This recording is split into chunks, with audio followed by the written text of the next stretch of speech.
Welcome to another episode of The Marketer's Edge, a series designed to share senior level marketing perspective about marketer challenges, opportunities, and agency relationships. Our goal is to help marketers and agencies learn from other marketers across other industries. Today we're talking with Dave Kettner, president at Virent. Virent is based in Madison, Wisconsin, a pretty interesting organization. And Dave, thanks so much for joining today. How have you been? I've been great, thank you. How are you? I'm doing well, thank you. It is Friday, so I'm excited about that for sure. Hey, I've got a small handful of questions for you today, but before we get into that, can you tell me a little bit about Virent and what you do for the organization? I'd like our audience to know what kind of company it is and what you do for them. Sure. So Virent is a renewable fuels and chemicals company based out of Madison, Wisconsin. We're developing and commercializing a technology where we take sugars from plants and we convert those into basically the fuels and chemicals that come from a refinery today, a petroleum refinery today, except it's bio-based materials, which is obviously important. It's a big topic of the day. The nice thing about our products is that they are what we call drop-in products, meaning that they can drop directly into today's infrastructure, whether it's sustainable aviation fuel, gasoline, or even the principal blocks of chemical blocks that go into plastics, fibers, and films. My role in the organization is I am the president and general counsel, so I'm responsible for all day-to-day operations and ensuring that things are progressing as planned.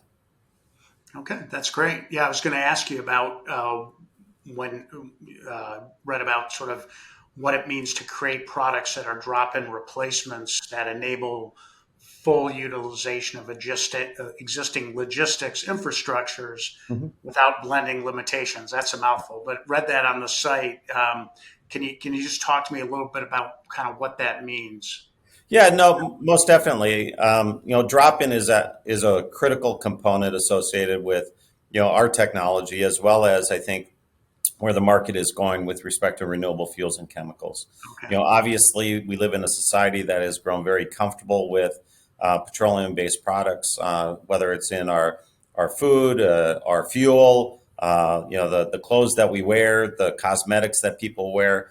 It's a big part of our today's society, and as a result of that, the infrastructure that's been built up, is pretty well developed. sure.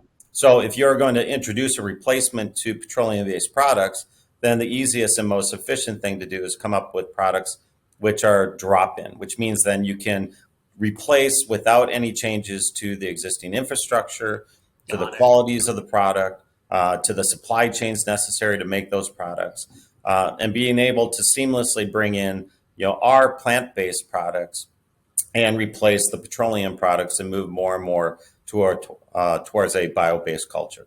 Got it. Got it. Does that make the task of developing products that much more difficult?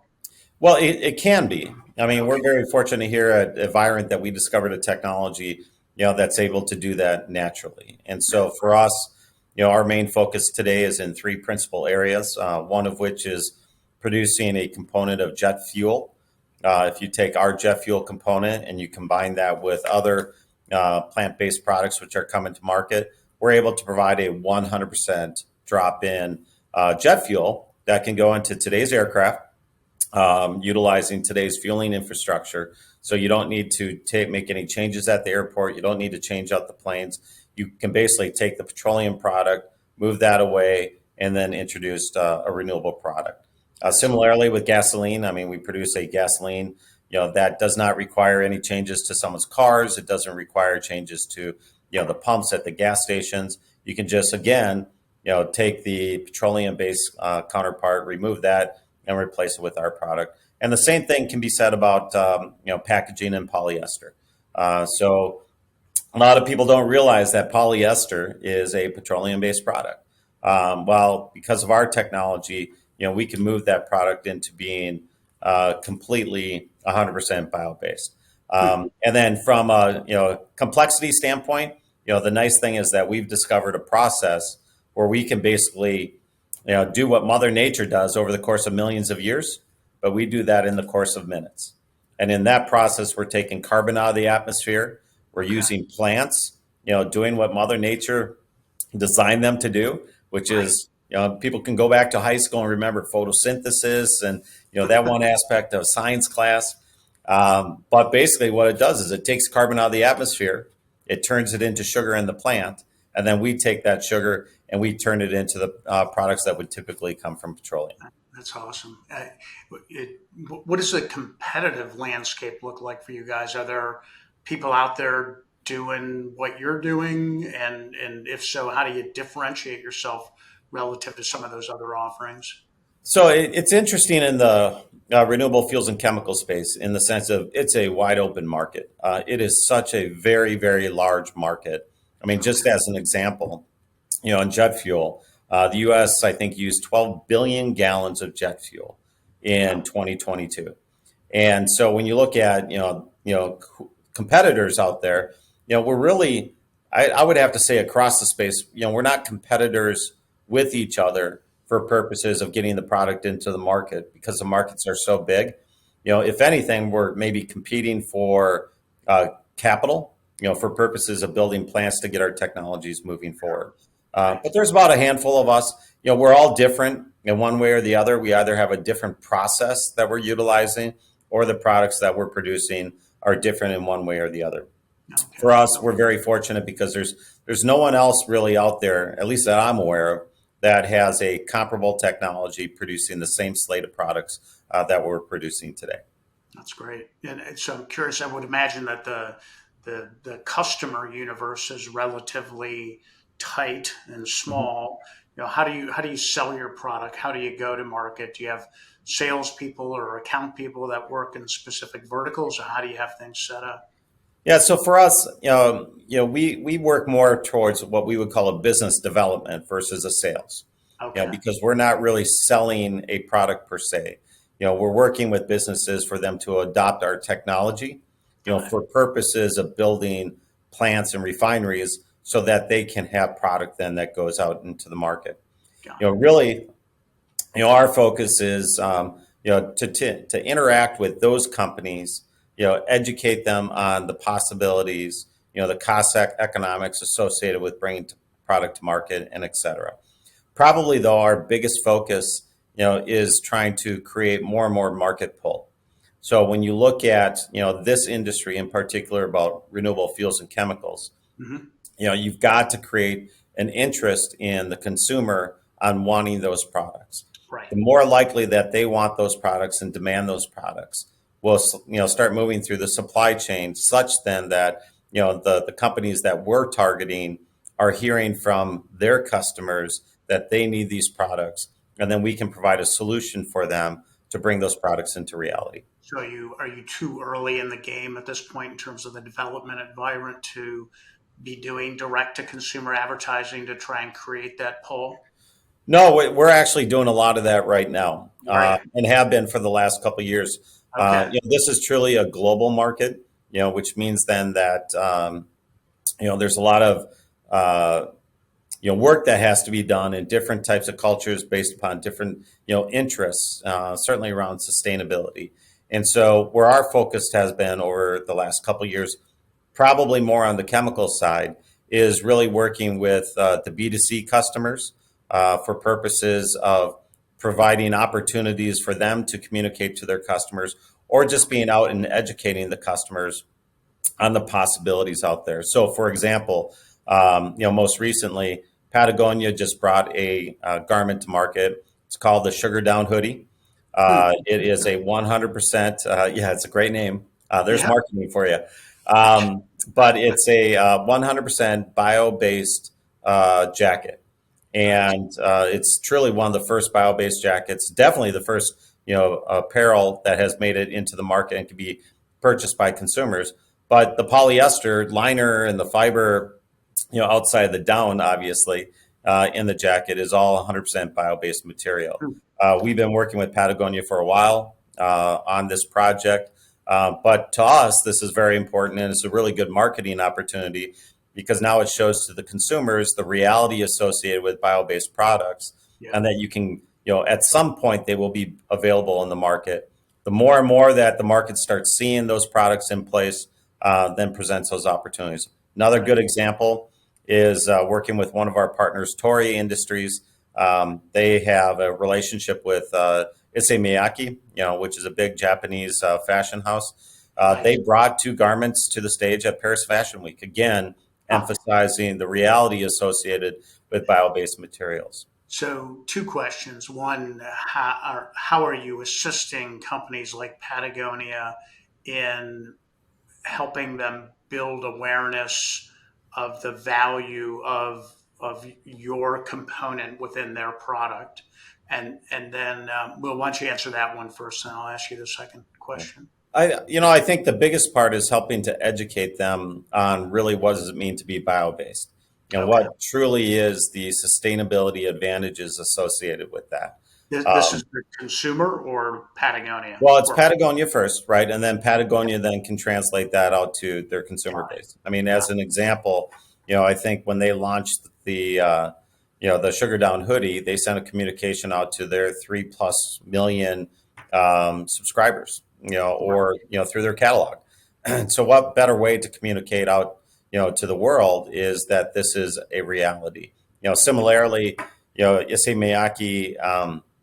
That project got picked up by a number of different trade organizations, again promoting the opportunity for 100% bio-based products. Yeah. Yeah. Another good example is jet fuel. We've done demonstration projects with Emirates Airline, United Airlines, Gulfstream, and again, these are opportunities for us to demonstrate that the potential is real. If people want to make a difference in the space from a sustainability standpoint, there are avenues to which they can participate. Yeah, that's great. My follow-on question was going to be, is I think back when I was an intern at the NutraSweet company, if you know that Mhm. brand, they had branded that sweetener ingredient. Do you see Virent doing something similar, like Patagonia with Virent?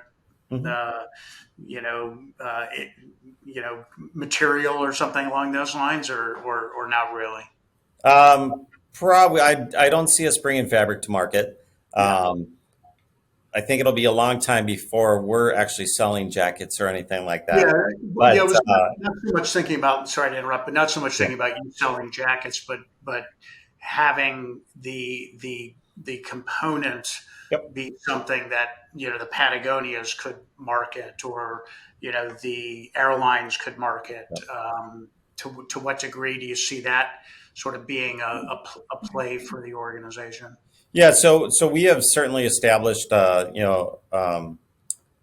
a brand, so to speak. I mean, Right. obviously, the company name Virent is one unique aspect. Virent actually stands for green in Latin, Okay. so that kind of fits. It's unique in the sense that there's not too many other Virents out in the world. So we have a branding initiative down, being put forward specifically to Virent. Our process itself, we call it the bioforming process, and we are working on promoting that as a brand name. But probably even more importantly is an offshoot of bioforming is our products that we produce. We call bioform gasoline, Okay. or bioform sustainable aviation fuel, bioform paraxylene that goes into the chemical space. My expectation is, as obviously as our brand continues to develop, that presents opportunities, to also take the bioform brand and really kind of use that as an identifier for truly a bio-based material that is drop-in replacements for petroleum. Yeah, that's great. What's kind of preventing this from? I mean, it sounds awesome. What's preventing this from really taking off, or is it? Yeah, it's so the biggest thing is really it's the economics associated with building refining capacity. Okay, got it. It's not as if we're putting a robot in the back room and it's going to start cranking out product. Sure. I mean, we are talking about building refineries, and those refineries cost a lot of money. Yeah, yeah, Hundreds of millions of dollars to do so. So really, what is I can't say it's holding up us back. It's It's just a slow, methodical process. Right. When people start looking at writing checks that big, Yeah. you need to make sure that you're doing all the right things Right. to make that decision a lot easier. Yeah. Fortunately, across the globe, there's a lot of support, from a number of different organizations, including governmental organizations, which are helping to make it a lot easier. But these are big projects, and it does take time, and you have to make sure that you have everything lined out properly, before you step into this space. Yeah. Yeah. Um, Aside from that challenge in allowing the business to grow, are there other big challenges that you're having to deal with, and how have you, how are you working to overcome those? Yeah, I think the biggest thing is educating people, Okay. educating across the globe. There are different, perceptions and mindsets around aspects associated with technologies and opportunities in the space. A lot of people, they may hear one thing and believe that that is, the full story when there's actually more story behind it. A good example is, right now, certainly in the U.S., there's a big push for electric vehicles. Right. But there are some elements associated with that a lot of people may not be aware of. Now, on the flip side is low carbon gasoline. There's options and technologies out there for bringing low carbon gasoline as an alternative to the market, which Mhm. may have actually a better carbon intensity footprint than you Hmm. would see with electric vehicles. And Okay. so, our biggest challenge, I think, as an industry, is just getting the education out there and making sure that people understand the full dynamics and Right. the opportunities which are presented. And I think the last thing is, uh, if we want to tackle this issue called climate, you need to have an all hands on deck approach to Yeah. it, which means then, all technologies should be considered. And so things need to be technology neutral. I mean, I come back to it. Not too long ago, I watched what I thought was a really good movie. That's Apollo 11. I think it's Hmm. 11, maybe Apollo 13. I don't know. It's one of those two. But it's Yeah. the Tom Hanks movie. And Yep. when they were trying to figure out how to get that spacecraft back to Earth, they had everyone looking at every single possibility across the globe trying to figure it out. This is really our Apollo moment, in the industry, and that's where we need to find ways that we can actually truly make this happen. And it's got to be an all on board type thing, which means that every technology, every feedstock should be considered.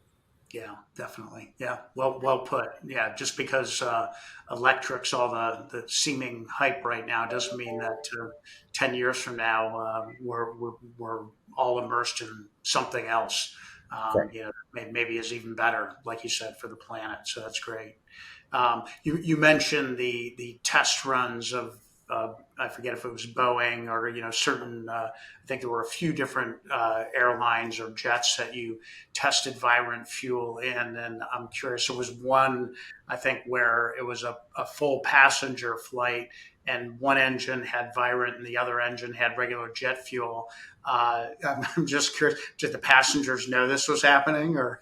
Well, I was one of those passengers, so I definitely knew. But no, it was we all had to sign waivers and stuff like that. Right, You right, know, right. part of our marketing initiative on this is we were able to engage with Good Morning America.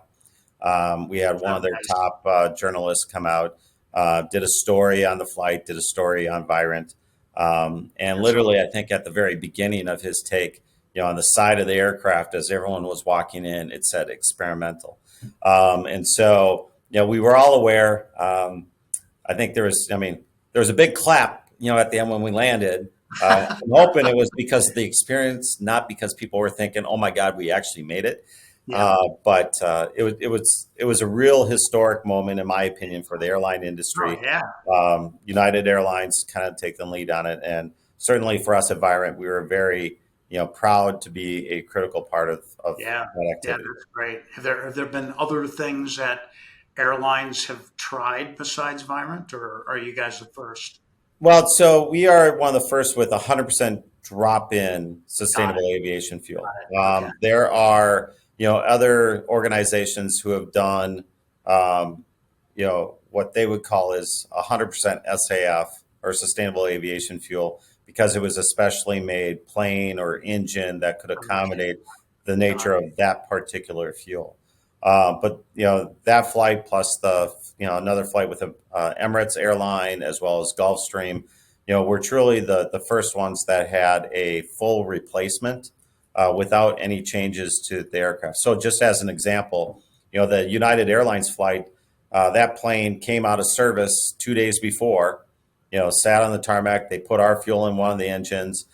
We did the flight. It flew from Chicago to DC. And then the next day it was back in the rotation, flying passengers all over the world. So there was no change whatsoever to that Yeah. particular aircraft. And Yeah. and to me, that was a big proof point because it basically shows, you could introduce sustainable aviation fuel in Chicago as an example Yeah. and not have to worry about the planes or anything. As they go off to their location, they can be fueled up at that next location with standard jet fuel. Yeah, that's just fascinating. I mean, the amount of energy and research, study that had to go into, developing this and making certain that it was, 100% drop in, just had to have been has to be enormous, I would imagine. Yeah, it was a fairly large group. I mean, so United Airlines was the primary sponsor because it was their plane, their pilots. But Boeing, the airline manufacturer, GE Aviation, the engine manufacturer, I believe it was Honeywell, maybe Okay. the fuel system. For us, the fuel was provided in part by a company called World Energy, and we provided the missing component to make it drop in. So there's a number of companies involved. The undertaking took months, to make sure everything was fine. And then lastly, United had to get clearance from the FAA, Hmm. to approve this flight because 100% drop-in fuel is not yet officially approved for use in the commercial market. Yeah. So there's a lot of that went into from a lot of different parties to make this Yeah. happen. So. That's awesome. That's really impressive. So talk to me a little bit about, I read about a relationship with a company called Johnson Matthey. They seem like a very interesting company. The headlines that I read on their site talk about inspiring, enhancing life, accelerating global transitions. Mhm. What role do they play in the work that Virent is doing? So Johnson Matthey is one of our technology partners. So Okay. we developed the bioforming process here at Virent. As a smaller Midwest company, we felt it was necessary for us to establish key partnerships with some key companies. Marathon Petroleum Corporation is our parent company. They're obviously critical as a fuel supplier and really knowing the industry. But Johnson Matthey, they certainly know the technology space. They manufacture catalysts, which are commonly used in refineries. So they are a technology partner working with us on the catalysts that we need for our refineries. But then they're also a good marketer of technology. They do have a licensing business, and so we're partnering with them, to license our technology. It is our intent to not just keep it to ourselves, but we think that the promise of it is widespread and has positive application across the globe. That we're working with Johnson Matthey to educate others outside the United States and look for opportunities for companies to in-license our technology, build refineries, and then service the markets that they sit within. Got it. Got it. Okay, cool. Have you, within Virent, have you guys used any marketing agencies in the past, or not really necessary given the scope of sort of what your customer base looks like? So we haven't traditionally used marketing agencies, but it's an area that we are starting to look at.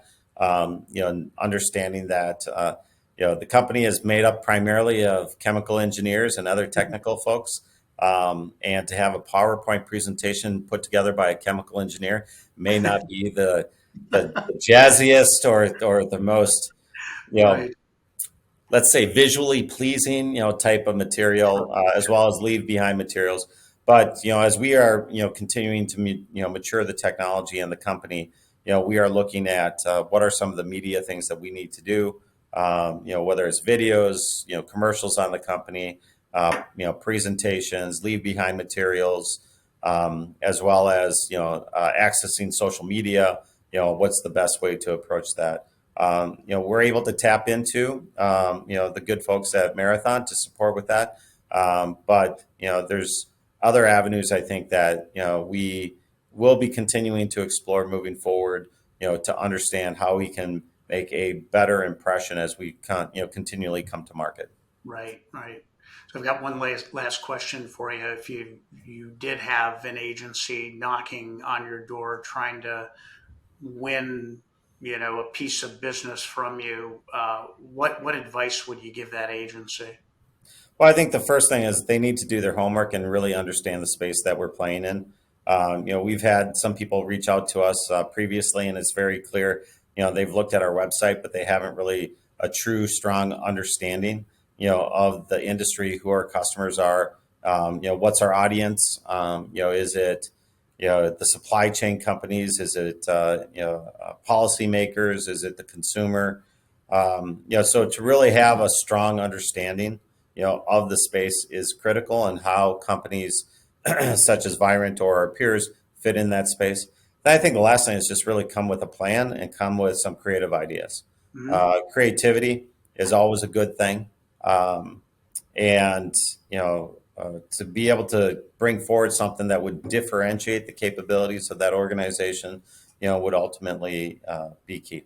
Yeah. Do you think is it enough for an agency to just have sort of the chemical industrial uh, uh, B2B experience, or do you think they would really need to prove out that they have a good understanding of the different constituents that you have to deal with and influence in order to make what you do more of a reality, I think or is it's the latter. Yeah, I think it? it's the latter. I think it's really having a broader understanding of the constituents. Yeah. Um, as you mentioned previously, the market for companies in the chemical space who are within the chemicals or the fuel supply chain. It's a very small group, Right. um, and it's really as you flow through the entire supply chain to the B2C customers, and then even on the consumer side, it's being able to understand how do you craft a story that's going to be compelling along that whole supply chain to the consumer. Right. Because the other thing is, as you can't have five different communication plans. One tailored to each of those different Yeah. sets of constituents. It's just the time and resources are just not practical to do that. Sure. So to Yeah. being able to be efficient and pull something together, that's going to fit into each of those on a needed basis. Recognizing there will be some slight variation here and there, but to me, I think that's an absolute critical thing in order to make it work. Right. And unfortunately, it's because I think that a narrow kind of focused marketing effort, Uh-huh. for companies such as ours probably does not make sense right now, which Right. means then that you have to have a broader application. Yeah. If you were to bring an agency on board, how could that agency be most helpful to you, do you think? I think it's probably the ability to provide the creative materials. Okay. At the end of the day, it's going to have to be the people closely associated with the business and the technology Yeah. doing most of the talking and the presenting. It's really providing the support, the Okay. materials, the direction, and maybe Yeah. even bringing forward new ideas on how to better communicate what is inherently a very complex, concept, Hmm. and trying to bring it down to, a common level of understanding that could be, easily grasped by, whether it's the politicians, the general public, and then everything in between. Got it. So it'd be more of the creative communication needs that they'd be satisfying versus, as an example, helping from more of a business strategy standpoint and prioritizing sort of, who we need to be touching first and, more of sort of the business planning strategy stuff. You'd be looking more for the communication expertise, the being able to, like you said, translate the value and benefits of what Virent brings to the table into messaging that can resonate with those different audiences. Yeah, no, absolutely. I think the key here is, we're actually focused more on market development versus Yeah, market penetration. yeah, yeah, Well, I think in a market penetration standpoint, you're probably more targeted in how do you get into a specific market of interest. For us is we're in the process of trying to develop that market and yeah, an understanding of what that market can do from a global opportunity standpoint. yeah. Cool. Well, it's been great. I mean, I could probably carry on for another half an hour. I mean, it's just fascinating what you guys are doing and just the positive steps that you're making and taking and trying to improve the world in which we live in. And just fascinating that something like what you're creating at Virent can be just dropped into a jet engine and and have it operate as if it was using regular jet fuel. So that's fantastic. But certainly wish you all the best moving forward. And hopefully we'll be seeing Virent a whole lot more as we move through the coming years. Great. I hope you see us more as well. So All right, thanks, Mark. I very good. appreciate Yeah, thanks. this opportunity. Yeah, thanks, Dave. Take care.